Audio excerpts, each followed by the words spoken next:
अब देखो यार, अगर तुम लोग AEW सुपरस्टार जैक हैगर के फैन हो तो ये वीडियो तुम्हारे लिए होने वाली गए, क्योंकि गाइस जैक हैगर ने ऑफिशियली उनका रिटायरमेंट अनाउंस कर दिया है। लास्ट नाइट AEW के शानदार ग्रैंड स्लैम के बाद AEW डायनामाइट की व्यूअरशिप सामने आ चुकी है। AEW के पेपर व्यू के HBO मैच पर जाने को लेकर बैक स्टेज से अपडेट आ रही है। इंपैक्ट रेसलिंग के साल के biggest pay per view bound for glory पर विल ऑस्प्रे का रिटर्न मैच कंफर्म हो चुका है। BCC के रसल किंगडम पर कंपीट करने को लेकर क्लॉडियो की तरफ से काफी बड़ी अपडेट आ चुकी है।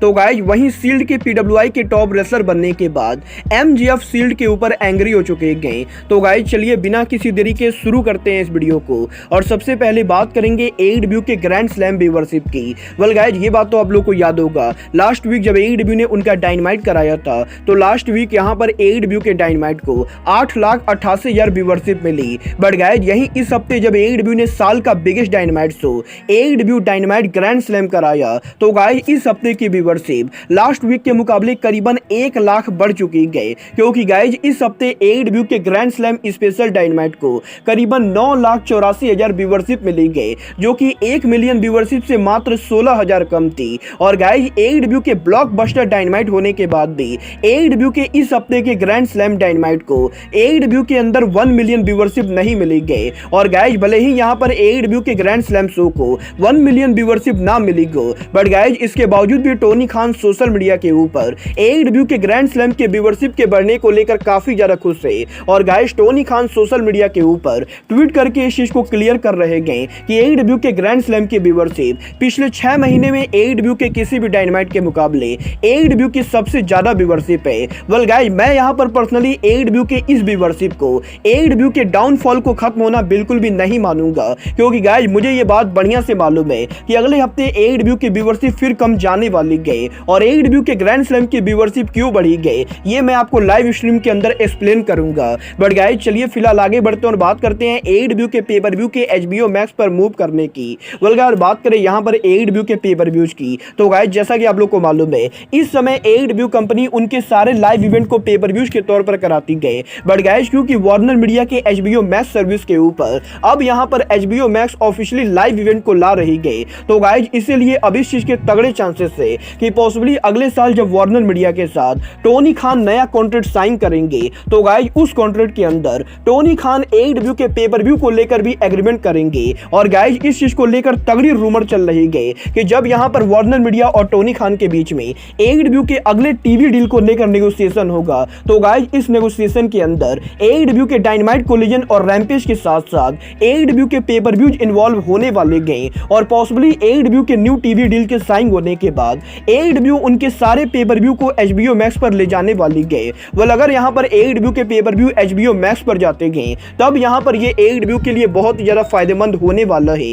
वेल अब ये तो आने वाला टाइम बताएगा कि AEW के पेपर व्यू HBO मैक्स पर जाते हैं या नहीं। बट गाइस चलिए फिलहाल आगे बढ़ते हैं और बात करते हैं जैक हैगर के रिटायर होने की। वेल अगर आप लोग जैक हैगर को हार्डकोर लेवल पर फॉलो करते हो तो आप लोग को मालूम होगा कि जैक हैगर के रेसलिंग में काम करने के साथ साथ वो यहाँ पर MMA के अंदर भी फाइट करते गए। और गाइस जैक हैगर के MMA में करीबन 8 साल तक अनडिफ्यूटेड रहने के बाद अब आज यहाँ पर जैक हैगर ने इस चीज को ऑफिशियली अनाउंस कर दिया है कि वो यहाँ पर अब और MMA के अंदर कम्पीट नहीं करेंगे। और गाइस जैक हैगर की उम्र करीबन 40 साल होने की वजह से जैक हैगर ऑफिशियली MMA से रिटायरमेंट ले रहे गए। और गाइस जैक हैगर ने इस चीज को बिल्कुल ही क्लियर कर दिया है कि अब वो यहाँ पर सिर्फ और सिर्फ AEW के अंदर काम करने वाले गए। वेल देखना बहुत ही दिलचस्प होने वाला है कि जैक हैगर के MMA से रिटायर होने के बाद जैक हैगर के AEW के बुकिंग में कोई चेंज आता है या नहीं। बट गाइस चलिए फिलहाल आगे बढ़ते हैं और बात करते हैं PWI के इस साल के टॉप 10 रेसलर की। वेल ये बात तो मैंने आप लोगों को ऑलरेडी बताई कि इस साल PWI के टॉप 10 रेसलर के अंदर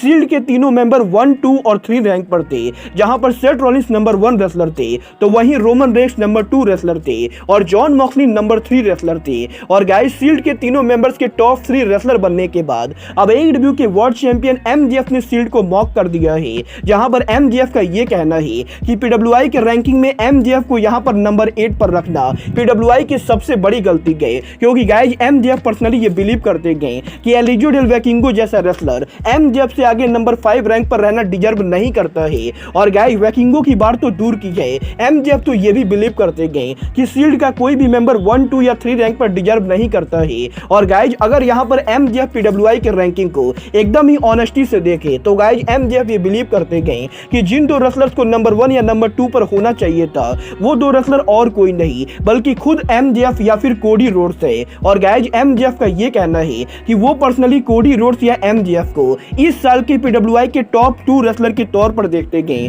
वेल आप लोग एमजेएफ की इस बातों से एग्री करते हो? आप लोग मुझे कमेंट करके बताइए। बट गाइज चलिए फिलहाल आगे बढ़ते हैं और बात करते हैं इम्पैक्ट रेसलिंग की बाउंड फॉर ग्लोरी की। वेल ये बात तो मैंने आप लोग को ऑलरेडी बताई गई कि अब यहाँ पर इम्पैक्ट रेसलिंग बहुत ही जल्द उनका साल का biggest pay per view bound for glory करने वाले गए। और यहीं इम्पैक्ट रेसलिंग के bound for glory pay per view के ऊपर एनजेपीडब्ल्यू के one of the biggest superstar will Ospreay Impact wrestling पर उनका रिटर्न AKA डेब्यू करने वाले गए। और यहीं अब bound for glory pay per view के ऊपर विल ऑस्प्रे इम्पैक्ट रेसलिंग के किस रेसलर को फेस करेंगे इसको लेकर बहुत ही बड़ी अनाउंसमेंट हो चुकी है। वेल गाइज आज यहां पर इम्पैक्ट रेसलिंग के टीवी टैपिंग के ऊपर इम्पैक्ट रेसलिंग ने इस चीज को ऑफिशियली अनाउंस कर दिया है कि इम्पैक्ट रेसलिंग के साल के biggest pay per view bound for glory के ऊपर हमें यहां पर Will Ospreay Impact wrestling superstar Mike Bailey को फेस करते हुए दिखाई देंगे। और यहां पर 20 अक्टूबर को बाउंड फॉर ग्लोरी के ऊपर हमें विल ऑस्प्रे और माइक बेली के बीच में मैच देखने को मिलेगा। वेल गाइज देखना बहुत ही दिलचस्प होने वाला है कि विल ऑस्प्रे के डेब्यू मैच के अंदर विल ऑस्प्रे किस टाइप का मैच डिलीवर करते गए। बट गाइज चलिए फिलहाल आगे बढ़ते हैं और बात करते हैं BCC के रेसल किंगडम पर डेब्यू करने की।